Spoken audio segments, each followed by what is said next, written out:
आप लोगों में से जिन लोगों ने इस कहानी के पिछले के भागों को नहीं सुना है, प्लीज़ आप लोग इस कहानी को समझने के लिए इसके पिछले के भागों को ज़रूर सुन लीजिएगा। चलिए अब इस कहानी का आखिरी चैप्टर पढ़ते हैं। निधि के मन में भले ही अब तक झिझक थी, लेकिन रानी माँ और सुनंदा जी ने निधि को उसकी अच्छाइयों और गुणों को देखते हुए कब का अपनी बेटी के रूप में स्वीकार कर लिया था। निधि अभी अपने दायरे में सिमटी अपने स्वभाव के अनुरूप किसी भी कार्य को करने की सोचती थी, लेकिन रानी माँ और सुनंदा जी के प्यार के आगे उन्हें झुकना ही पड़ता है। ये तो उनके जीवन की सबसे बड़ी खुशी के पल थे, जिसे दोनों माँ मिलकर सेलिब्रेट करना चाहती थी और अपनी बेटी की खुशियों को पंख देकर ऊंची उड़ान भरना चाहती थी। फिर निधि अपने स्वास्थ्य के कारण उन्हें उनकी खुशियों से कैसे वंचित रख दी थी।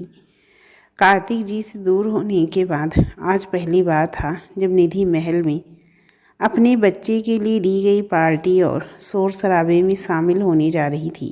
महल को अपनी शान शौकत के हिसाब से बहुत ही खूबसूरत तरीके से सजाया गया था। साहिल, जो निधि की अच्छाइयों को देखते हुए उनकी तरफ अपने कदम बढ़ाने की सोच रहे थे, अचानक से निधि की मां बनने की खबर सुनकर स्तब्ध रह जाते हैं। पहले तो निधि के बारे में ऐसा सुनकर साहिल को ताज्जुब हो रहा था, लेकिन फिर रानी माँ के जरिए निधि की कहानी सुनकर उन्हें भी निधि से सहानुभूत होने लगी थी।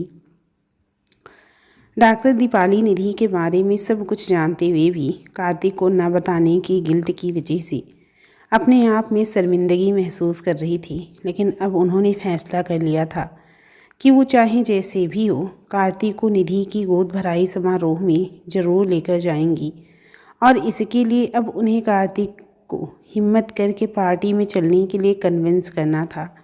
कार्तिक पहले भी शोर शराबे से दूर रहने वाली गंभीर प्रवृत्ति के शख्सियत हैं, लेकिन निधि के जीवन से चले जाने के बाद उन्होंने पूरी तरह से अपने आप को समेट लिया था। अब उनके जीवन में सिर्फ उनका कारोबार और उनकी माँ के लिए ही समय रह गया था। इसीलिए दीपाली को और भी डर लग रहा था कि पता नहीं कार्तिक पार्टी में चलने के लिए राजी होंगे या नहीं। फिर भी दोस्त होने के नाते दीपाली कार्तिक को पार्टी में चलने के लिए कहती है, लेकिन कार्तिक साफ शब्दों में मना करते हुए दीपाली से माफ़ी मांगते हैं। मैं तुम्हारे साथ नहीं चल सकता। काफ़ी मान मनोबल के बाद भी जब कार्तिक तैयार नहीं होते हैं तो दीपाली अपने मन को मजबूत करते हुए कहती है कि तुम जानना नहीं चाहोगी ये पार्टी किसके लिए है और मैं तुम्हें अपने साथ चलने के लिए क्यों कह रही हूँ। दीपाली की बातों को सुनकर कार्तिक असमंजस से दीपाली को देख रहे थे। जब दीपाली ने निधि की गोद भराई का कार्ड दिखाते हुए कहा कि जिसके लिए तुम अब तक रुके हुए हो वो अपने जीवन में बहुत आगे निकल चुकी है, आज उसकी गोद भराई की रस्म की जा रही है और उसी समारोह में चलने के लिए मैं तुमसे जिद कर रही थी। मुझे लगता है तुम्हें एक बार निधि के सामने अवश्य जाना चाहिए। आखिर तुम भी तो जानना चाहोगी कि निधि अपने जीवन में सुखी है या नहीं।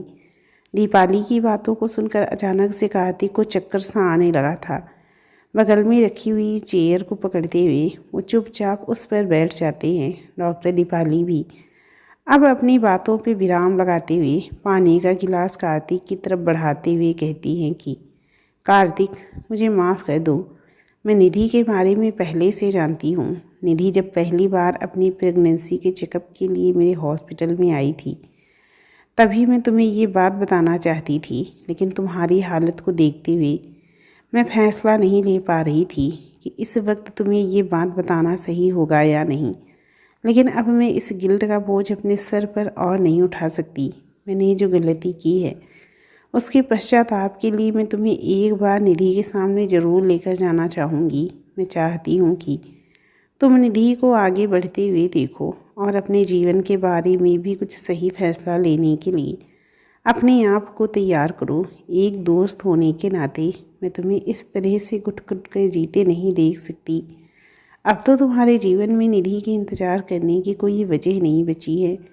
इस वक्त कार्तिक की हालत देखकर दीपाली को अफसोस हो रहा था। समझ नहीं पा रही थी कि कार्तिक को निधि की सच्चाई बताकर सही किया या गलत, लेकिन कहीं न कहीं उसका मन उसे इस बात की तसल्ली भी दे रहा था कि कम से कम आज कार्तिक को निधि की सच्चाई जानने के बाद अपने जीवन के बारे में सही फैसला लेने में आसानी होगी।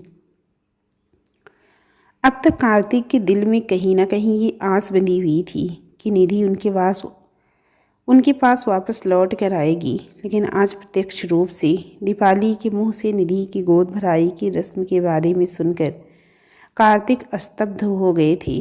दीपाली के जोर से हिलाने पर अचानक से होश में आते हुए पूछते हैं कि दीपाली, आपने अभी अभी जो कहा क्या वो सच है?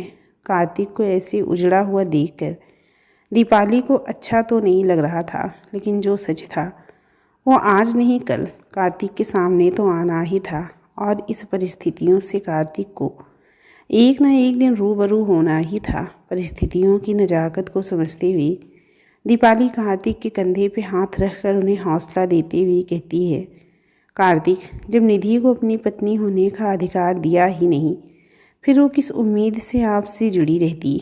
और अगर आज वो किसी दूसरे के साथ नए रिश्ते में बंधकर खुश है तो आपको भी खुश होना चाहिए।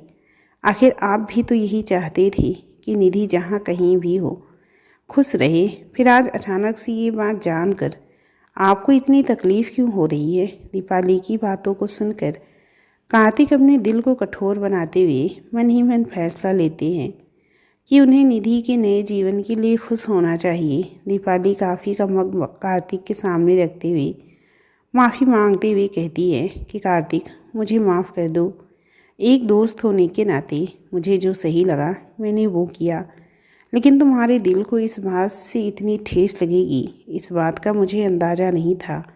अब मैं तुम्हें पार्टी में चलने के लिए फोर्स नहीं करूँगी, क्योंकि मैं जानती हूँ कि इस दशा में तुम निधि का सामना नहीं कर पाओगे। कार्तिक दीपाली की आंखों में देखते हुए कहते हैं कि क्या मैं एक बार निधि को अपनी आंखों के सामने उनके परिवार के साथ खुश देख सकता हूँ? भले ही तुम्हारी बातों को सुनकर कुछ पल के लिए मैं घबरा गया था, लेकिन अब मैं ठीक हूँ। जीवन की वास्तविकता से घबरा कर पीछे हटने वाले इंसान कमज़ोर होते हैं, और जब निधि ने मेरी बात का मान रखते हुए अपने जीवन में आगे बढ़कर अपनी खुशियों को पाया है, तो फिर मैं उनकी खुशियों में शामिल होने से पीछे क्यों हटूँ? मैं एक लास्ट बार उनको अपनी आंखों के सामने उनकी खुशियों के साथ खुश देखना चाहता हूँ। उन्हें खुश देखकर मेरे मन को तसल्ली मिल जाएगी, और उसके बाद शायद मुझे मेरे गिल्ट से छुटकारा मिल जाएगा। इसीलिए मैं तुम्हारे साथ पार्टी में चलने के लिए तैयार हूँ। सुनंदा माँ के कहने पर आज निधि फिर से नई नवेली दुल्हन की तरह सज धज कर अपनी गोद भराई की रस्म में शामिल होने के लिए अपनी जगह पर आकर बैठ गई थी। आज सुबह से ही महल में काफ़ी चहल पहल थी। जाने पहचाने परिचित और परिवार के लोगों का आना जाना लगा हुआ था। दीपाली के साथ कार्तिक भी निधि की गोद भराई की रस्म में शामिल होने के लिए गंतव्य की तरफ निकल चुके थे। आज दो ऐसे लोगों का आमना सामना होने वाला था जो इस समारोह के मुख्य किरदार होने के साथ साथ एक दूसरे के लिए भी काफ़ी महत्वपूर्ण स्थान रखते थे, लेकिन विपरीत परिस्थितियों के चलते दोनों को एक दूसरे की खुशियों को ध्यान में रखकर एक दूसरे से मजबूरी में अलग होना पड़ा था। निधि इस बात से अनजान होकर भी अपने अंदर एक बेचैनी सी महसूस कर रही थी।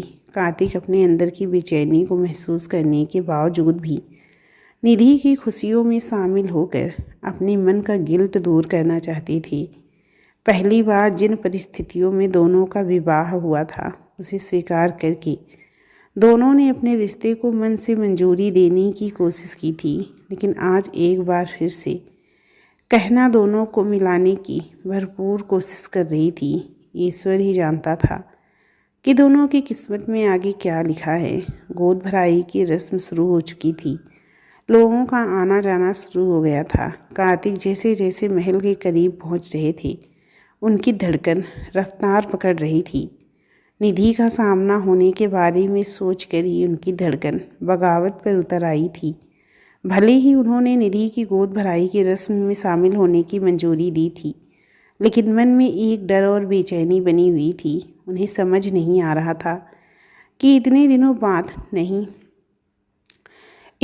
बाद निधि को देखकर उनका दिल किस तरह से रिएक्ट करेगा। दीपाली भी कार्तिक की हालत से बेखबर नहीं थी, लेकिन रोज़ रोज़ घुटने की बजाय एक ही दिन आमने सामने बैठकर एक दूसरे से गिला शिकवा दूर हो जाए वो ज़्यादा बेहतर है।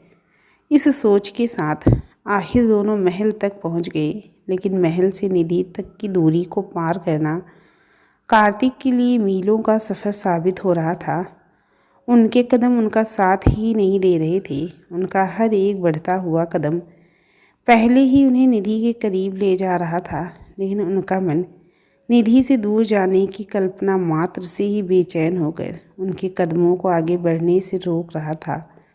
शायद डॉक्टर दीपाली साथ ना होती तो कार्तिक आगे बढ़ ही नहीं पाते, और जैसे अब तक निधि का सामना करने से भाग रहे थे, आज भी भाग गए होते।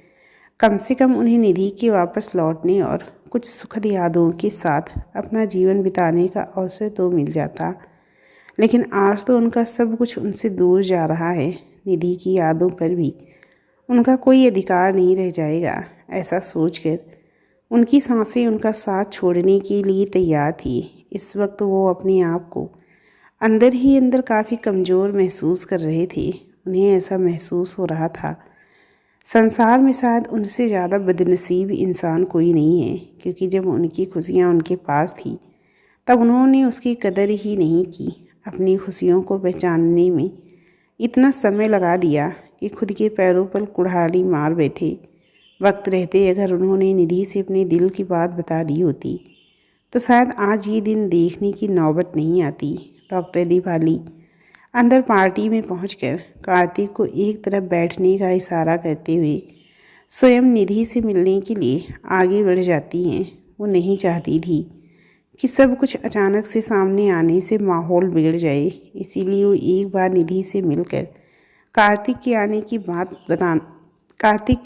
की बात नहीं बताना चाहती थी। निधि के पास ज़्यादा डॉक्टर दीपाली अपना लाया हुआ तोहफा और बधाई देते हुए कहती हैं कि निधि, आज तुम्हें और तुम्हारे बच्चे को तुम्हारी नई खुशियों में खुश रहने का आशीर्वाद और बधाई देने मेरे साथ कोई और भी आया है, ना चाहते हुए भी। निधि की नज़रें चारों तरफ किसी को ढूंढने के लिए अपने आप उठ जाती हैं। सामने की कतार में कार्तिक को बैठा हुआ देखकर निधि का मन उनसे बगावत करने लगा था।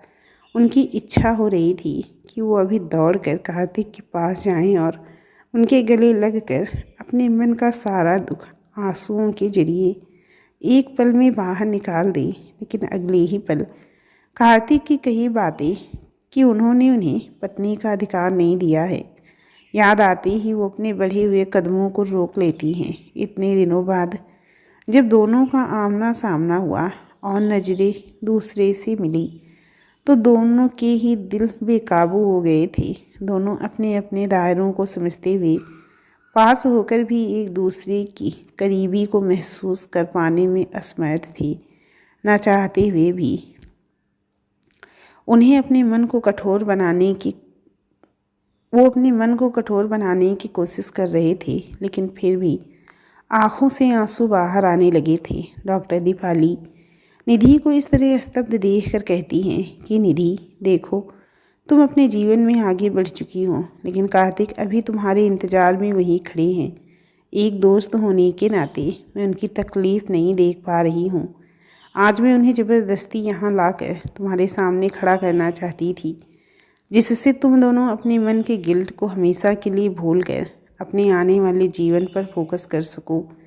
इस वक्त निधि डॉक्टर दीपाली जी से बहुत से सवाल जवाब करना चाहती थी, कार्तिक के बारे में पूछना चाहती थी, लेकिन माहौल को देखकर कुछ कहना ठीक ना था, इसीलिए चुपचाप आगे की रस्मों को नियमित रूप से चलने दिया। कार्तिक एक तरफ बैठे अपनी नज़रों से निधि को निहार रहे थे। उन्हें देखकर ऐसा लग रहा था कि एक प्यासा कब से पानी की बूंद को तरस रहा था, और जब कुएं के पास पहुंचा तब भी मजबूर होकर पानी की एक बूंद के लिए तरस रहा है। निधि भी बार बार कार्तिक के चेहरे को पढ़ने की कोशिश कर रही थी। इन कुछ दिनों में कार्तिक का स्वास्थ्य काफ़ी उतर चुका था, और जिस तरह से डॉक्टर दीपाली ने अभी अभी कहा कि कार्तिक अपने जीवन में आगे बढ़ने की बजाय उसके लिए रुके हुए हैं। इस बारे में जानकर निधि बेचैन हो उठी थी। रस्मों के बीच उन्होंने सुनंदा माँ को अपने पास बुलाकर उन्हें कुछ समझाते हुए कार्तिक की तरफ इशारा किया। निधि के समझाने पर सुनंदा माँ कार्तिक के पास आकर उन्हें बड़े आदर के साथ निधि की रस्मों में आमंत्रित करती हैं। पहले तो कार्तिक असमंजस से निधि की तरफ देखते हैं, लेकिन कुछ समझ न आने पर भारी कदमों के साथ निधि के करीब पहुंच जाते हैं। इन दिनों की जुदाई के बाद पति पत्नी के रिश्ते में करीबी होने के बावजूद दोनों एक दूसरे की करीबी को महसूस करके अपनी बेचैन हो चुकी धड़कनों से बगावत करने से नहीं रोक पा रहे थे। जब कार्तिक निधि के करीब पहुंचकर खड़े हो गए तो सुनंदा माँ ने गोद भराई की थाल उनके हाथ में पकड़ाते हुए कहा, आज मेरी बेटी की गोद भराई है और मेरी बेटी चाहती है कि आपके हाथों से उनकी गोद भराई की शुरुआत की जाए और उसके होने वाले बच्चे को अपने पिता का प्यार और आशीर्वाद मिले। पहले तो निधि की करीबी को महसूस करके सुनंदा माँ की कोई बात कार्तिक को सुनाई ही नहीं पड़ रही थी, लेकिन पिता होने का आशीर्वाद और रस्म की शुरुआत वाली बात सुनकर कार्तिक अपने आप को रोक नहीं पाए और निधि के कदमों के पास बैठकर उनके हाथों को अपने हाथों में लेकर सवालिया नज़रों से उनकी आंखों में अपने सवाल का जवाब ढूंढने की कोशिश करने लगे। निधि की गर्दन हिलाकर हाँ कहने के बाद कार्तिक निधि को अपने गले लगाते हुए उसके माथे पे अपना प्यार और आशीर्वाद एक चुंबन के रूप में अंकित कर दिया। निधि भी इस पल के लिए अपने जीवन में कितना तरस रही थी और आज अपने बच्चे के साथ साथ उसके पिता का भी प्यार पाकर उसका जीवन धन्य हो गया था। वो अपनी खुशियों से अभिभूत होकर कार्तिक के साथ आके बढ़कर सुनंदा माँ और रानी माँ के पैर छूकर आशीर्वाद लेती है। दोनों माएँ बेटी का उजड़ा हुआ परिवार बसता हुआ देखकर बहुत खुश होती हैं और दोनों को गले लगाकर ढेर सारा आशीर्वाद और प्यार देती हैं। आज बच्चे के साथ साथ पति का प्यार पाकर निधि अपने आप को गौरवान्वित महसूस कर रही थी। कार्तिक निधि के हाथों को अपने हाथों में इस तरह से पकड़े हुए थे जैसे अगर उन्होंने निधि को छोड़ दिया तो निधि फिर से उनसे दूर चली जाएगी। दोनों ही गलतफहमी पूरी तरह से दूर हो चुकी थी। दोनों अपने प्यार को समझकर उसे स्वीकार कर चुके थे। अब तक दोनों के मन में जो गिल्ट और गलतफहमी थी सब पूरी तरह से दूर हो चुका था। अपने बच्चे को लेकर कार्तिक काफ़ी उत्साहित हो रहे थे। दोनों डॉक्टर दीपाली के पास जाकर उन्हें धन्यवाद कहते हैं, क्योंकि अगर डॉक्टर दीपाली आज उन्हें पार्टी में आने के लिए फोर्स नहीं करती तो शायद उनके जीवन की सबसे बड़ी खुशी उनसे दूर रह जाती। डॉक्टर दीपाली भी अपने दोस्त को खुश देखकर काफ़ी खुश होती हैं और कार्तिक के गले लगकर उन्हें बधाई देते हुए कहती हैं, पति से पिता बनने तक के सफ़र के लिए बहुत बहुत बधाई कार्तिक, तो निधि को छोड़ना ही नहीं चाहती थी। रानी माँ दोनों के पास आकर कार्तिक से कहती हैं कि आपकी शादी जिन परिस्थितियों में हुई थी हम सब जानते हैं। हमने पूरे मन से निधि को अपनी बेटी माना है और हमारी इच्छा है कि हम इस महल से अपनी बेटी को एक बार फिर से दुल्हन के जोड़े में अपने हाथों विदा करें। क्या आप हमारी इतनी सी रिक्वेस्ट मानेंगे? कार्तिक रानी माँ के पैर छूते हुए भरी हुई आंखों से कहते हैं कि अब तक आपने जिस तरह से निधि को प्यार और दुलार से रखा है उसका एहसान मैं जीवन भर नहीं चुका सकता, और फिर एक माँ और बेटी के प्यार के बीच मैं कैसे आ सकता हूँ। आपकी जो भी इच्छा हो उसे आप पूरे मन से पूरा कर सकती हैं, इसमें मुझे कोई आपत्ति नहीं है। तभी ऐश्वर्या चहकते हुए पास आकर कहती है कि फिर तो जीजा जी आपको हमारी दीदी को एक बार फिर से छोड़ कर जाना पड़ेगा। उनकी बातों को सुनकर एक बार फिर से सभी लोग चकरा जाते हैं कि ऐश्वर्या ऐसा क्यों कह रही है, लेकिन फिर बात को संभालते हुए ऐश्वर्या कहती है कि अरे रे, हमारा मतलब ये है कि अब आपको शादी के पहले दीदी से मिलने की इजाज़त नहीं मिलेगी, इसीलिए जल्दी से जल्दी घोड़े पे बैठकर बारात लेकर आइए और शादी के बाद दीदी को हमेशा के लिए अपने घर लेकर जाइए। ऐश्वर्या की बातों का मतलब समझकर सभी लोग हंसने लगते हैं। निधि भी शर्मा कर सुनंदा जी के गले लग जाती है। आज निधि को खुश देखकर सुनंदा जी के मन को राहत मिल रही थी। कार्तिक निधि को छोड़कर जाना तो नहीं चाहते थे, लेकिन आगे की रस्मों की शुरुआत के लिए उन्हें तैयारी करके घर तो जाना ही पड़ेगा। और फिर इतनी बड़ी खुशी अपनी माँ को भी तो बतानी है। घर आकर कार्तिक यशोदा जी के गले लगते हुए कहते हैं कि माँ बधाई हो, अब आप तैयारी कीजिए अपनी बहू और पोते को घर लाने की। पहले तो यशोदा जी को कार्तिक की खुशियों की वजह समझ में नहीं आती, लेकिन जब उनकी बातों का मतलब समझती हैं तो कार्तिक के माथे को चूमते हुए कहती हैं कि आज मेरे बच्चे को उसके जीवन की सारी खुशियाँ मिल गई। यशोदा माँ तुरंत मंदिर में जाकर दिया जलाते हुए भगवान को कोटि कोटि नमन करते हुए कहती हैं कि हे ईश्वर, आपने मेरे बच्चे की खुशियों को वापस लौटाकर इस माँ की झोली में बहुत बड़ा आशीर्वाद दिया है। अब आगे भी ऐसे ही हमारे बच्चे की खुशियाँ उसके साथ साथ हमेशा बनी रहे, ऐसा आशीर्वाद बनाए रखिएगा। एक बार फिर से यशोदा माँ पूरी तैयारी के साथ अपने बेटे की बारात लेकर महल से अपनी बहू और पोते को लेने के लिए निकल पड़ी थी। महल में बारात का पूरे जोर शोर से स्वागत किया जाता है। मंडप की वेदी पर बैठकर कार्तिक और निधि एक दूसरे को पूरे मन से पति पत्नी के रूप में स्वीकार करते हैं और दोनों का विवाह संपन्न होता है। तो ये थी अनचाही दुल्हन से मनचाही तक की कहानी।